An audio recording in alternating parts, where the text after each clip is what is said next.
But there's one thing I love more than getting my pitch over the plate. And that is getting over this plate in Casa Ole. It's like a fiesta in Casa Ole. Casa Ole, fresh today, every day. You get a free child's play, put your sticker stuff from any Astros game.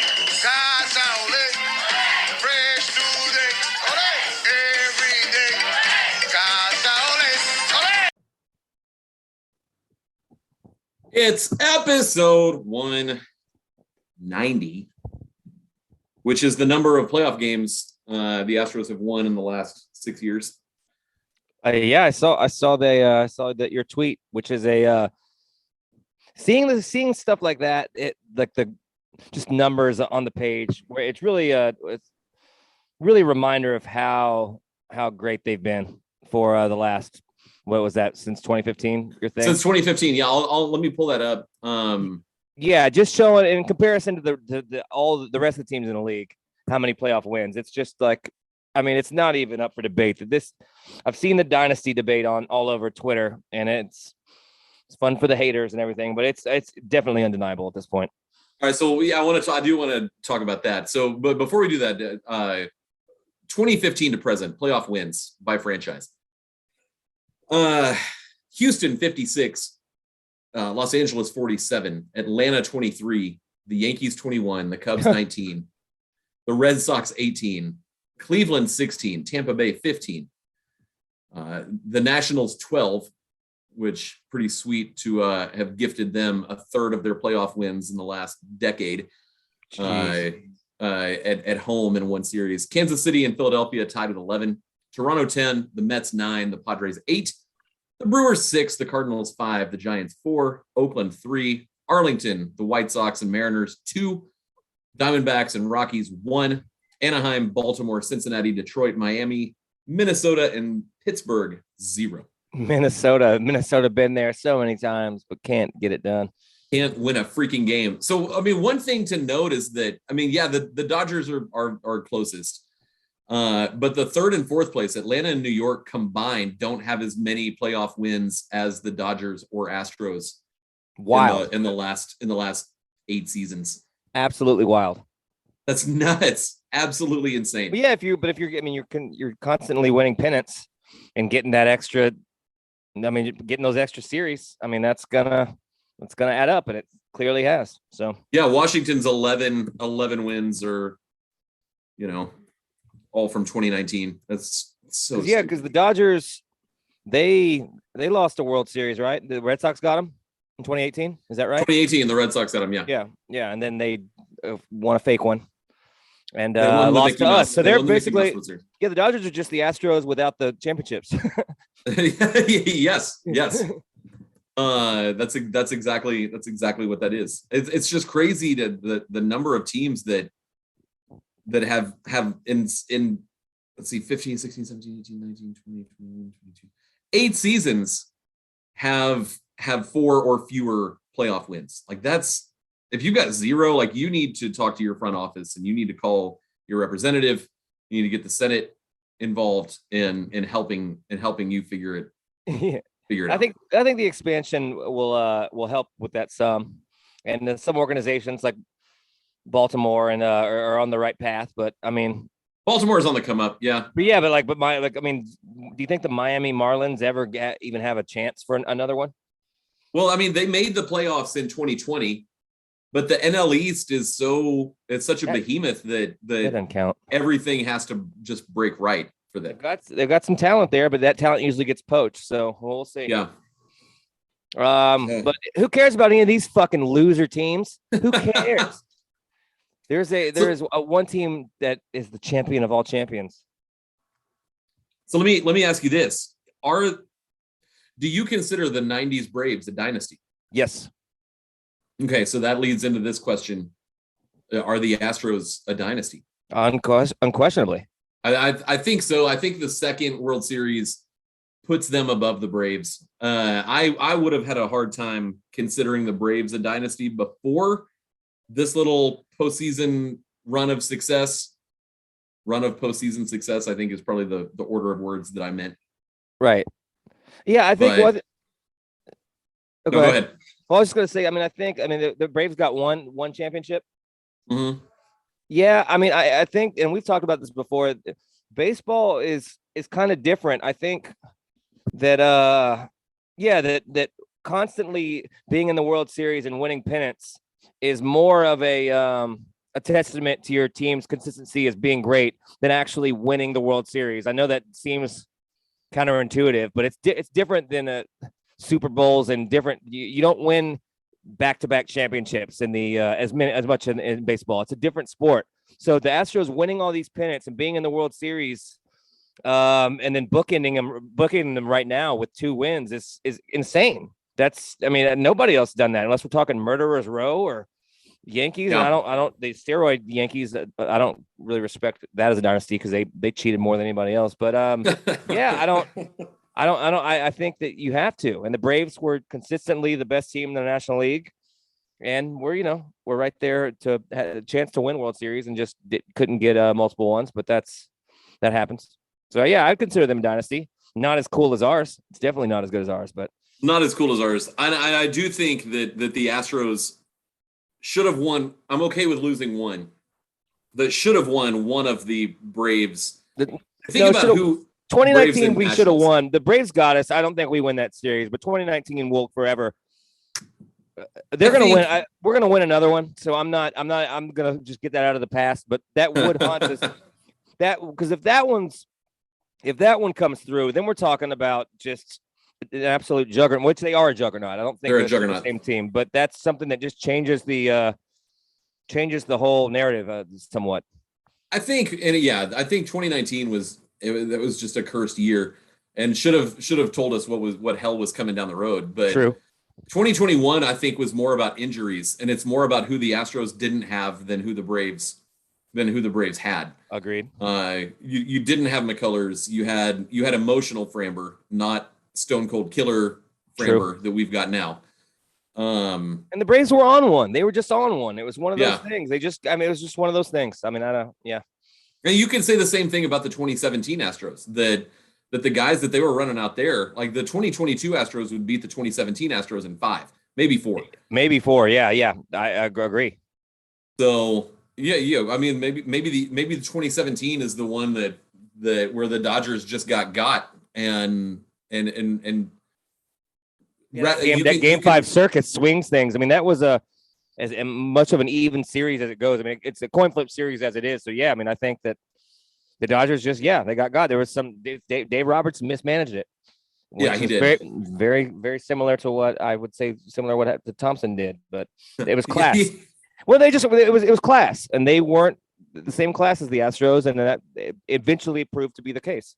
I still can't believe pulling Wheeler after 70 pitches. Wild. After as dominant, Wheeler was as dominant as I've seen of him for specifically, but just, I mean, you can't. That was it was a panic move. He was terrified, and it instantly backfired. And thank God for that. But yeah, I could not believe that. Have you ever seen someone hit a ball where Jordan hit that home run last night? No. I have not either. I watched a lot of Astros games. I've seen Mike Trout unload one to center that was maybe 3/4 of the way up the batter's eye, or maybe they didn't have the batter's eye yet. I've seen Mike Trout pummel one there.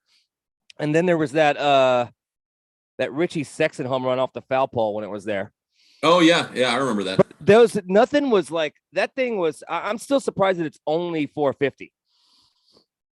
That seemed low.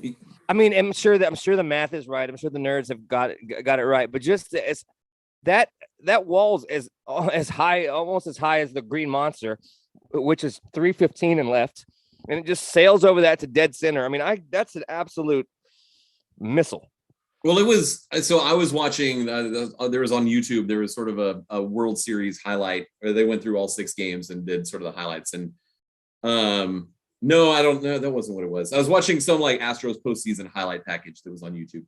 And Jordan's the 3-run bomb in Game 1 against Seattle. That one only apparently went 433. So I can understand. I guess if we're looking at weird math, then. Yeah, last night's was a longer home run, but those both feel low by about 50 feet. Yeah, for sure. I mean, there was the camera view looking back from where they caught the ball over the batter's eye in those seats, it was absolutely insane that somebody could hit a baseball that far. And the swing wasn't even that violent. Jordan's swing is so short and to the point that he just uses the pitcher's momentum, and just it's as effortless of a power stroke as I've seen. It's crazy. Yeah. Like I was reading or I saw something that the reason that teams stayed away from Jordan early on was they didn't think he would have enough power. And like he hit his last season in Cuba, he hit 1 home run, and it was an inside the park home run apparently. And he gets to the US, and there's more of a focus on diet and health and nutrition and get in the weight room. Well, and also launch angle and approach. I mean, he's a straight line drive hitter and a guy that's just going to go. He wants base hits. He's just a pure hit. That's why he's a pure hitter with power, because they taught him how to hit with power. But I don't think that's a focus anywhere else. People just square the ball up, hit line drives, which he does very well. But that's crazy. He can do that too. It's crazy that would be that's crazy that would keep teams away, idiots. And he's such a good hitter that a line drive, you're like, an absolute rope to left center or right center, or more likely right center. But you're like, oh man, he smoked it 112 off the bat. Like he just missed that. Like a line drive is like, oh man, that was going 520. I mean, you're right. The swing is so pure and so compact that it's just an absolute pleasure. And we thank the Dodgers for the gift that they gave us. Yeah, for sure. Yeah, that's the trade that won 2 World Series, because they beat Josh Fields in 2017 to win a game, and then won in 2022. Unbelievable. That's a fireable offense to just trade Jordan Alvarez. Yeah, I'd move the team back to Brooklyn. I mean, I'd pack it up. That's just inexcusable. But that's anything that's like that. That's fun to hold even further over the Dodgers' head, and all of the just negative feelings and hate that they feel, that they're still tweeting. The news is still tweeting stuff about the Astros cheating in 2017, which is absolutely, now it's not even annoying. It's comical that they're still caught up on it. So that's fun. Great. Yeah, I mean, I think that, I mean, the postseason, we talked about last time how nerve-wracking it is each game, especially in the World Series. But after they won, and I've been sitting back kind of reflecting and thinking back, this team has been as much of a lock and on a collision course to win this World Series all year long as they've ever been. And really, you got to just kind of take yourself back out. They've been best team in the AL, cruising. And once the Mets, Braves, and Dodgers lost, it was pretty much a wrap. The Mariners were the best team the Astros played in this postseason. I'd agree. I would agree. Phillies. Well, then if the Mariners were at least as good as the Phillies, the Yankees were not as good as either of those two teams, as far as I'm concerned. A Phillies Mariners World Series means that Game 7 started 9 minutes ago. Like that's like they go 7, and that's just back and forth, or it's 0-0 in the 22nd inning. I don't know, whichever one of those things happens. Yeah, or at least the Mariners just seem to have. Yeah, I don't know. I don't want to disrespect the Phillies. They got one real clear victory, which seemed, now looking back, wasn't really a clear victory, as I said, and people chastised me about leaving McCullers in to be a martyr and wear that to save the bullpen. Might have been something that's pivotal in winning the World Series. You take that loss, leave him in there, let him eat that. And Dusty even said that in the postgame, that said that he was props to McCullers, that he left him in there. He knew what he was doing. He wore that one for the team. Probably 4 innings that McCullers. That's, I mean, he definitely got rocked, but I mean, he was left in there to continue to get rocked. It wasn't like, it was kind of what it was. So I mean, props to him for being able to, like, in the World Series, being a competitor that he is, that paid dividends, because the bullpen was as good as it ever has been. Yeah, I mean that was incredible. So one thing that I was kind of looking at this morning, from the National League Wildcard Series through the NLCS, Bryce Harper hit 419, 444, 907. And in the World Series, hit 200, 360, 400. You got the one home run. Rhys Hoskins hit 120, 154, 240 in the World Series. Nick Castellanos, 125, 160, 167. Embarrassing. JT Realmuto, 167, 231, 333. Kyle Schwarber was it. Kyle Schwarber hit 250, 423, 700. And he only hit 250, so he had a bunch of solo home runs. But yeah, I mean, it felt like he was always a catalyst in doing stuff. Yeah, there were walks there. If you're hitting 250 but have a 423 on base, and it seemed like Baum or however you say it was always on base. I feel like he was okay. No, I didn't even look at him. No, it doesn't matter. He wasn't driving any runs, but it felt like he was always head full of leg hair. Brandon Marsh, 231, 375, 539, the second best hitter on the Phillies in the World Series. All right, yeah. Like it's just nuts. Like the way that, I mean, you know, that's a top heavy lineup, and you close them down and you win the game, and they did. I mean, if you look at game one, like the Astros won 5 games out of 6 and just sort of got there in game one. 100%. Yeah, that's kind of what it goes back to what I was saying about the class. The Astros were just pure class, and they I mean, this team was as good as it gets all year long, ran away with the American League, sailed through the postseason and eventually the World Series. And based on how their lineup was, I would say that they underachieved as a lineup. Their pitching was incredible and bullpen. Yeah. But if that lineup hits like they're designed to, you have a Michael Brantley in there still, and you have production at the DH.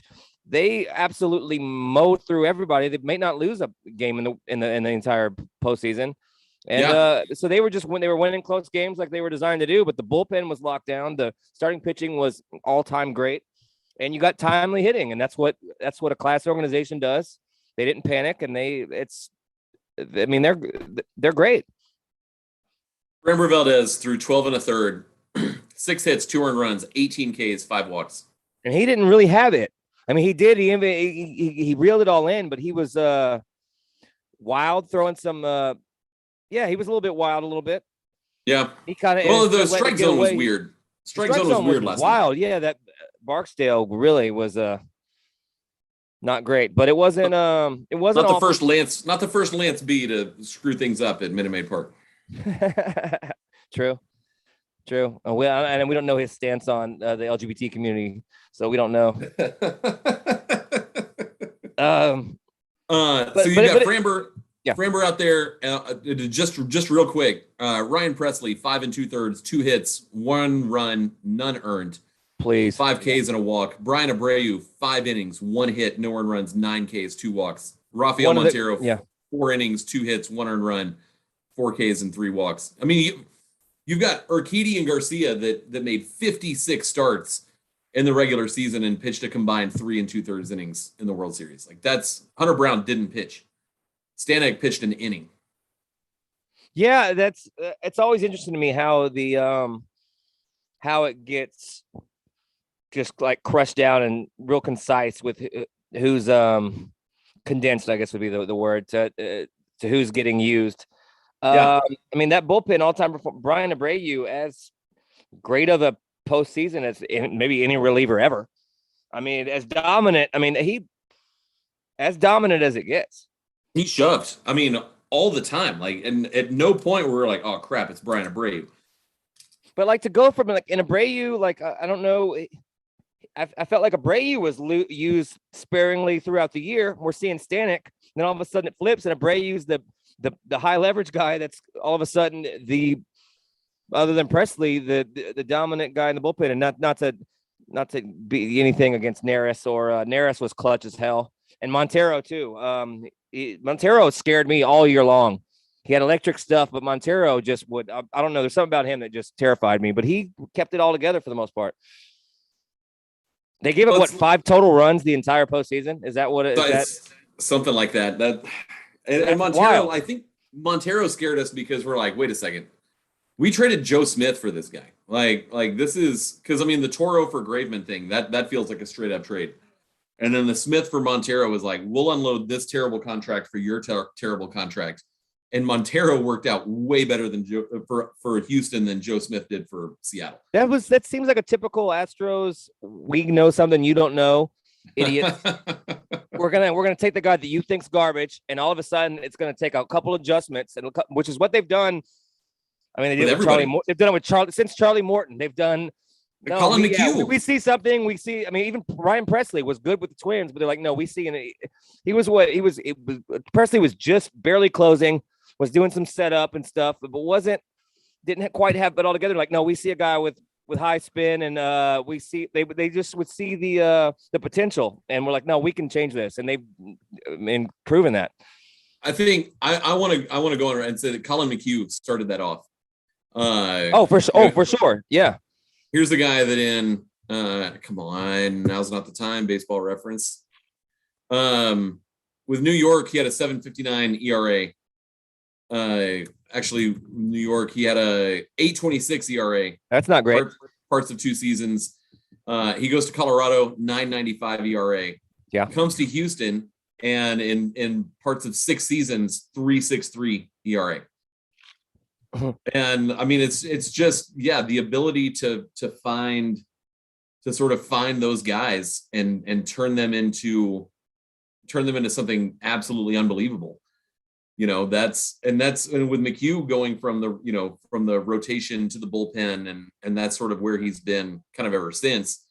Also didn't realize that this was McHugh's age 35 season. Like, we've been doing this a while. When Colin McHugh is 30, he'll be 36 next year. I don't know. I don't like hearing. Please don't ever bring up stats like that, please. Yeah, I don't need nothing that can lock down what aging is happening. Yeah, I mean, Montero's numbers with Seattle were a joke. He had a 7-something ERA in their bullpen. Like he was just nothing. I know he was decent, close some games for Philadelphia, and had a little bit of success.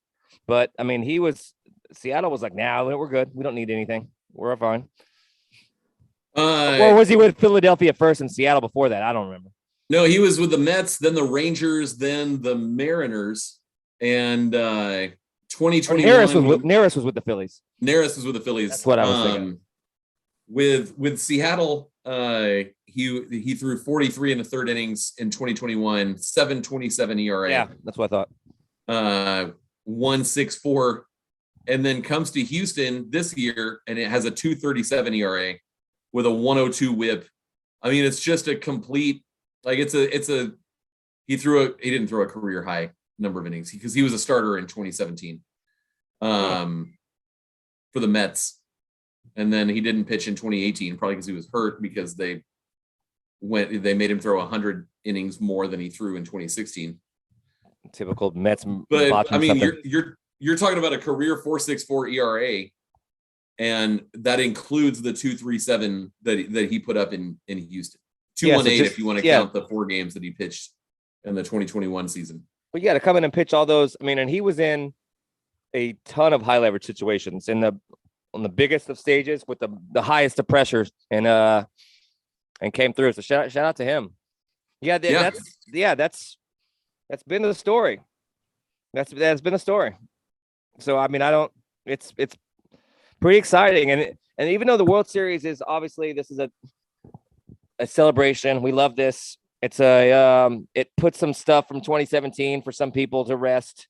But also this has made me more pumped for next year and the years to come. It's just, they're set up to do it again, and I think they might. I don't think they might. They have to be the Las Vegas favorite to win the World Series based on, and that's before handling JV or any of that stuff. They have to be. They are the AL favorite at plus 550. The Dodgers are Caesar Sportsbook's overall favorite at plus 500. I saw that. Caesars, when are you going to learn that the Dodgers don't have it?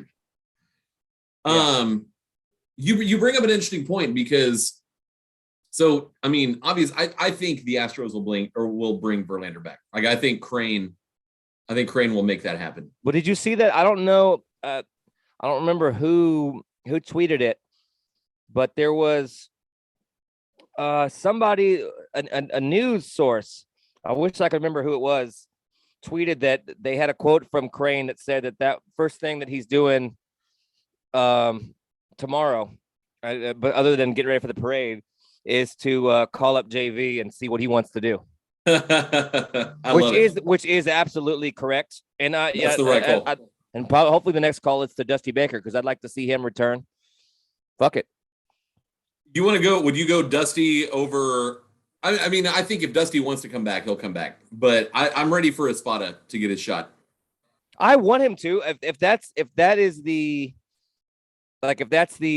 move in terms of chain of command, they're moving. They're going to pass the guard to. If it is Espada, then I'm 100% on board with that because that's Joe Espada is as much the Astros culture and that's passing the baton, passing the torch. Like that's, yeah, he's gonna be. We got lucky with the White Sox botching it and not taking them. They've done that 2 managers in a row now. Good job, White Sox, unserious franchise. Also could see like Dusty being like, look, I want 1 more year and then turn it over to Joe, but I want Joe with me. Like I think Espada might sign the manager in waiting, God, he's been contract. he's been that. He was the manager in waiting under Hinch. So I mean, but I think Dusty was absolutely the right call after what went down following the 2019 season. 100%. I mean, that's not even. I don't think that's even up for debate. Yeah, he absolutely was, and he's been even better. Like I mean, I liked the hiring. I don't think we could have done any better. But in terms of at the time, it was a tumultuous time for us all. It was it was actively bad. But as it's played out, like Dusty, I know Astros Twitter would have something to say about this, but I think his managing has been fantastic. He's known when to go with his gut and the feeling. He's known when to go with the numbers. Like players literally would have taken a bullet for him, all of them, the way they reacted.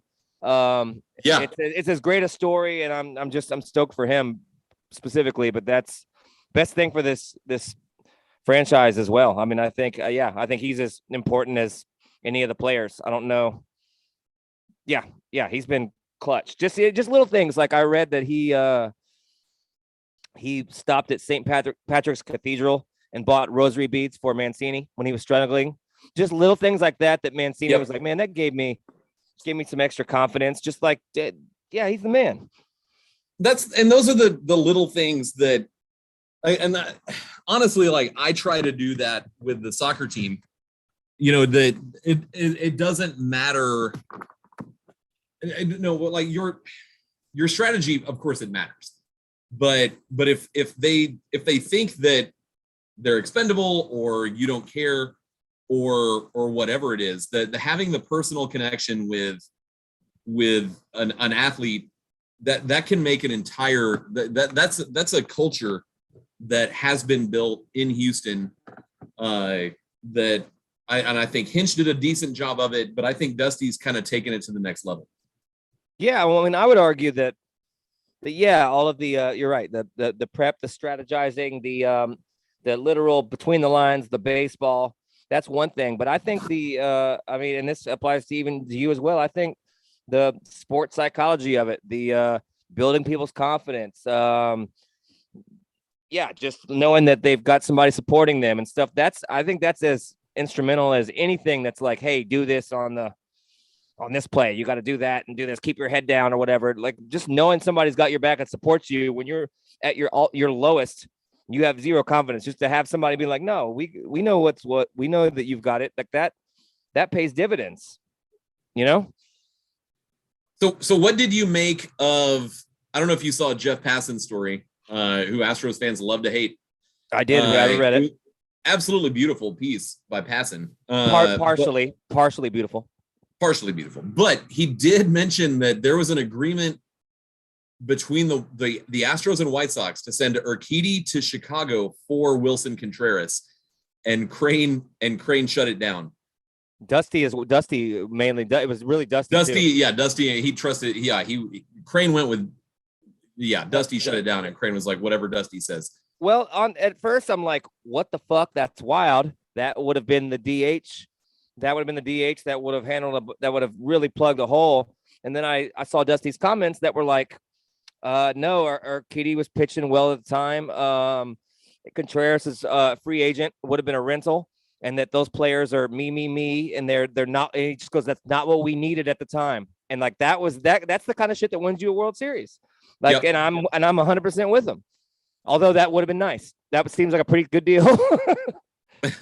Considering I don't the depth, know. I don't considering the depth, but that thing that's just like, no, Contreras didn't fit into what we're doing right here. This is an us team thing, and he's going out. He's trying to get another contract. Urquidy's been here and has been productive and given great innings. And he didn't know at that point what's going forward, how he's going to use what. So Urquidy was an asset, and like I love that. That's crucial. And Lance wasn't back yet. By the trade deadline, McCullers was still out. So Dusty's thinking like, I don't want to give up 20% of my rotation, because we didn't know. We knew Hunter Brown was like for real, but you had just traded Odorizzi, so that's part of your rotation. Lance hasn't come back yet. Hunter Brown hasn't arrived yet. Like I understand why they did it, but I can also understand why Crane and Click don't exactly see eye to eye, and why after going to the World Series for the second year in a row, they might have a new general manager next year. Yeah, I agree with you there, but also, reading that same article just reminded me that, also we have to remember that Click built this all-time great bullpen. That was all his moves. He traded for Montero for Neris, for he signed Stanek. He got it. Other than Presley, he built that bullpen. So Abreu was already homegrown. I'm gonna look at this. No, he did. He brought in the bullpen overall, for the most part, as we know it at the World Series iteration, was, that's pretty much a Click design. I think he needs at least credit for that. Yeah, no, he does. He brought in Maton. Yeah, so Maton, Stanek, he signed Mate. They brought in Maton. Stanek, Neris, Montero. Yeah, well, okay, that's pretty good. That's not a bad return. And then tried to bring in Contreras, and I understand that's a Dusty. That's having a deal done. That's doing his job. But also, like, shout out, and I don't want to take a dump on Jan, because I think if you get rid of Click, like that's sort of insane. Yeah. There's my dog. Bark once if you're No, but unless Stearns is coming in, and that's all. If Stearns is in play, then I'm okay with it. But yeah, Click does not deserve to not have a job. Well, he'll have a job instantly. But no, he'll be somewhere immediately. And so at this point, maybe Click is like, no, I don't. This is something I don't want to deal with. Like, I don't want to deal with a meddlesome owner. Yeah, we could be having it all wrong. We're talking like it's Crane versus Click, and he's just like, I want to do this. Yeah, he could just be like, no, fuck this. Like, I'm gonna have deals done. Clearly I've been a success. The team's been a success. Like, what more do you want from me? So, I could definitely see that. Click could be like, look, I'm tired of getting shouted down by two 70-year-old dudes in Dusty and Crane, and that might be valid. I could see that. Yeah, I'd be mad too, but I kind of like the manager having that kind of power in terms of team chemistry, and not having a Theo Epstein coming in and just Cashman, like, no, we don't care. We will sign the literal devil to come play shortstop, and it doesn't matter. The clubhouse, and that doesn't matter. We don't care how everybody's hanging out. We're trying to win games, and we don't want them to be friends. But clearly, the teams that are successful, for the most part, are this family, us against the world mentality. The 2004 Red Sox, the Astros, clearly, and just seeing them celebrate. Obviously, they're elated. They won the World Series, but they looked, and obviously not most of the team was not there for 2017, but there was just it was just pure elation, especially from from Altuve and Bregman and those. But everybody, they were as pumped. I don't know. Obviously they're pumped. I'm just stating the obvious that they won the World Series, but it was it looked like it was as important to them as it was to any fan or anybody watching. It felt like that we were all on the same ride. Not to loop the fans in, but honestly, the fans over the last few years, caught the brunt of some shit. And like, obviously the fans, we've done nothing.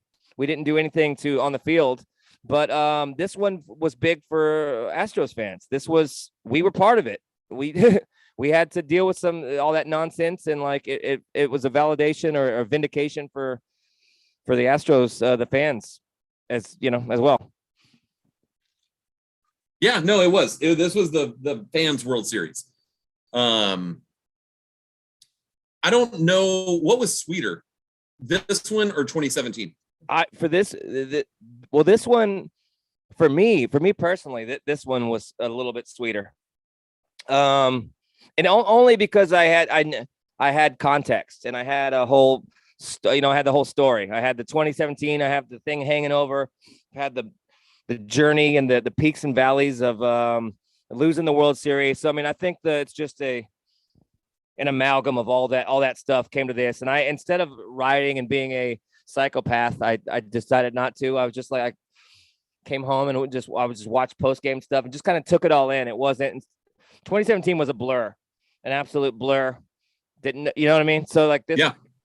Yeah, just a few years older and a more grizzled fan. I was just like, just took it all in, and this was sweeter for me. What about you?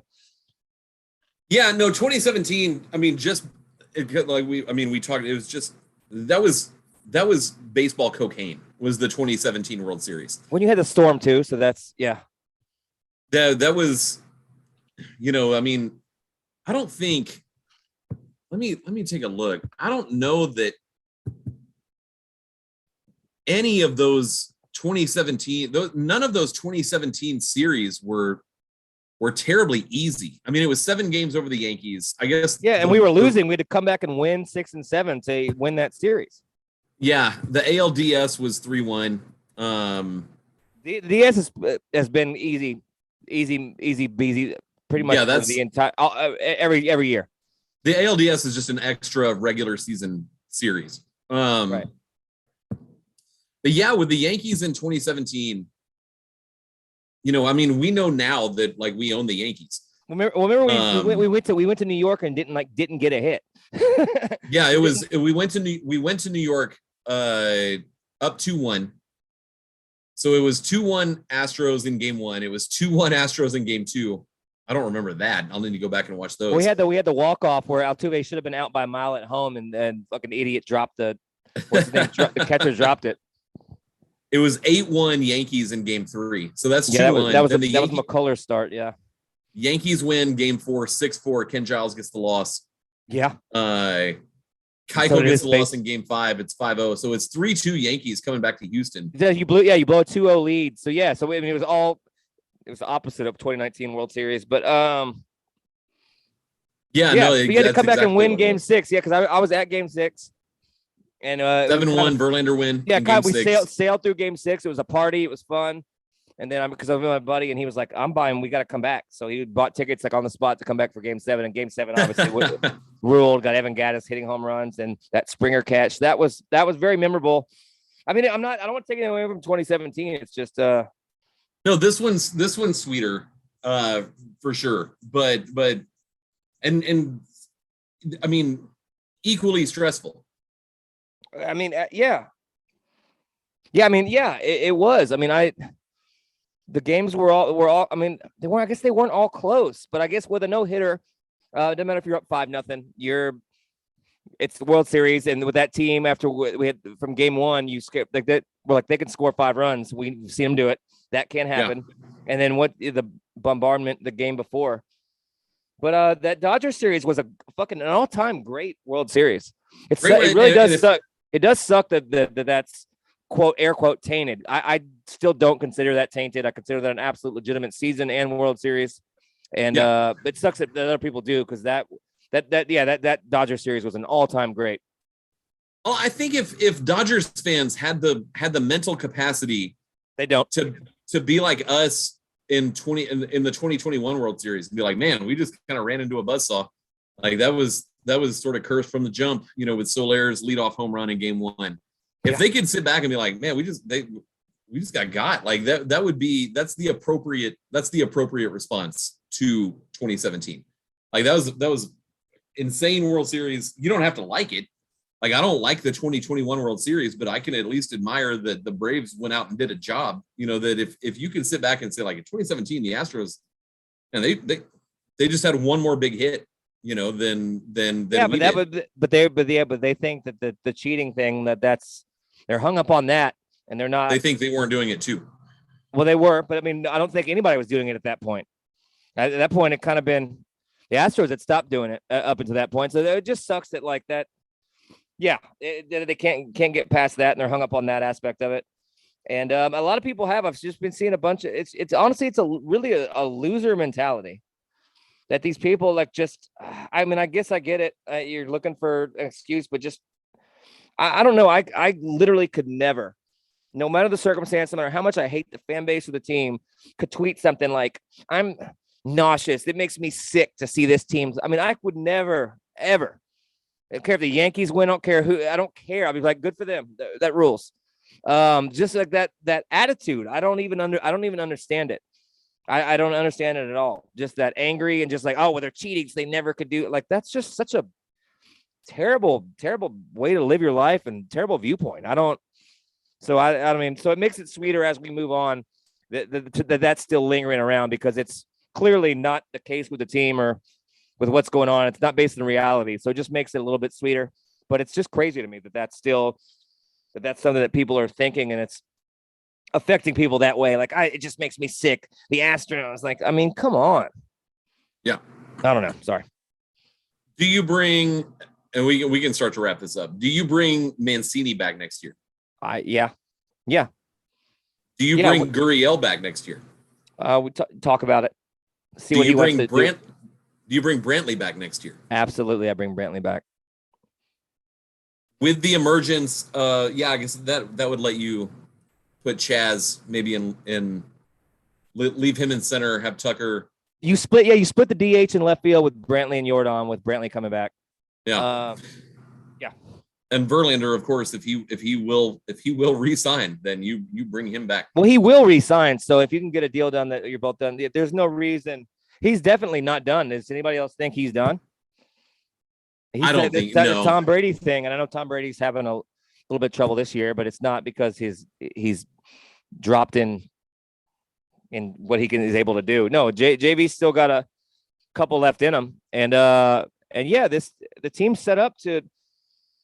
Here, let me pull it up before we wrap up. I had a list of who's under team control for the coming up. Verlander has a $25 million player option, which he can decline and hit free agency. And I'd give him 30. I'd give him. I wouldn't be surprised if he's locked up, if that Crane thing was real and he's locked up. Kind of like that. I saw that. What's his name with the Mets? They've already locked him down. Edwin Diaz. Edwin Diaz. Yeah. Hold on. Let me see here. Yeah, I looked at, and then Mancini is also I think it's a mutual option, if I'm not mistaken. I think that's right. I'm pulling that up. Oh, I'm pretty sure it is. 23. Yeah, 23. Right, it's a mutual option. So yeah. So everyone it's a $250,000 buyout or a $10 million mutual option. Right. $10 million for Trey Mancini. We can talk about that. But we'll do another show soon about for sure free agents and what money comes off the books. For sure. Let me find this list. But somehow the Phillies had like a $240 million payroll. Okay, yeah, here we go. The lunch pail kids coming to work, putting their hard hat on, that beat the big bad Houston Astros with a $60 million less payroll. Yeah, I mean they got on one, and they've got some things to be excited about, but they didn't have the juice. Okay, so yeah, so here's this, and then we'll wrap up after this. So the Astros have Maldonado and Stanek through next year, Altuve, Bregman, and Neris through 24. 25, we have Tucker, Javier, Valdez, Urquidy, and Presley through 25. Garcia, McCullers, Abreu, McCormick, and Dubon through 26. Pena through 27, and Jordan Alvarez, Hunter Brown, and David Hensley through 2028. That's 5 more. That's bro. 6 more years. Yeah, and that's not, and that's with Brantley, Verlander, Gurriel, Montero, Diaz, and Mancini all being free agents and up in the air. But I mean, you want to talk about bringing up closing window? No, the fucking thing's wide open. Window's wide open. Tornadoes come through, and it's wide open. Yeah. I mean, it's a very exciting time. We'll spend Jim Crane's money on the next episode, but no, it's looking good, and yeah, we're champions. And also, I am going to apply for tax exemption for the Ghost Wolf. Feel like that's a true religion that is working. It is. So I feel like that's at least try to get some money there. I don't know how that works, but I am going to try to get tax exemption for the Ghost Wolf. 501c3 for sure. Your internet is non-taxable now. Although it's clear. It's clear that it's blasphemous and not good for me overall. But we'll see. No, if I could find my keys, that would be great. Ghost Wolf and Shaman, can you please find the keys? You've brought a World Series. Can you help out with that? I am very interested to find out where they ended up being, because they're either here or they're on the road somewhere. Oh, you still think that you still have you? I mean, is putting your keys on top of the roof? Is that a thing that you've done before? No, that's why I don't think it happened. I don't either. It's never. It's weird because when you lose stuff, you always fixate on the things that are not. They're the most devastating, but they're never the thing that's more likely. You're always like, oh, they're definitely on the road. It's where they are. You start looking in all the wrong places. But I don't know. Ghost Wolf and Shaman should help you out.